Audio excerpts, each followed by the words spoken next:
My sme boli cez prázdniny v ozajskom lunaparku, na ozajských kolotočoch v Rakúsku. Ja som dlhé roky klamal moju dcéru, že som ju vodil po eskalátoroch v obchodnom centre. Teraz sa to už nedá, ale skutočne naozaj ako tie rollercoastery a to všetko tam bolo, tie husenkové dráhy, no niečo fantastické. Moja pani šoférovala, takže moja dcéra nadobudla pocit, že už je na mieste, a to sme ešte nevyšli z Bratislavy. Ale zase úprimne, moja pani je fantastický šofér, zase, musím priznať, minule mi niečo ukazovala vľavo, ale ne rukou, volantom, Ale keď sme už teda prišli na miesto, priatelia, ja som vedel, že toto nebude pre mňa. Kto ma pozná, vie, že ja sa nebojím ničoho. Okrem pavúkov, priehrad a kolotočov.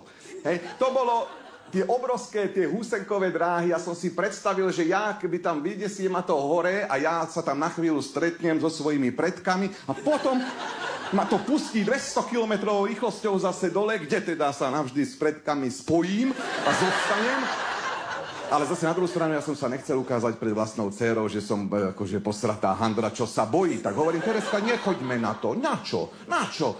Súrť, poďme na strašidelný tento vláčik, to je lepšie. A ona, ne, ja chcem ísť na toto. A potom som už nevedel, čo mám povedať. Hovorím, Tereska, nedá sa tam ísť. Pozri, ty si malá a tam sa dá ísť iba od určitej výšky.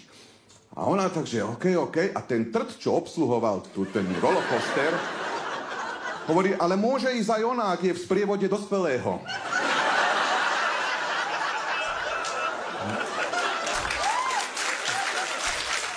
Ja kúkam na ňo, hovorím, prečo?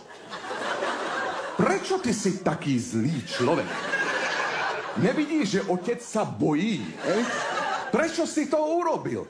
Ale nakoniec sa mi ju podarilo presvedčiť, lebo bol tam obrovský rád. Išli sme na ten strašidelný vláčik, kde všetky deti kričali a výskali. Moja dcéra nič. A moja pani mi hovorí, že pozri sa, Mišo, Tereze to nič nerobí. Hovorím, ja viem prečo, lebo tie strašidlá jej pripomínajú tvoju rodinu.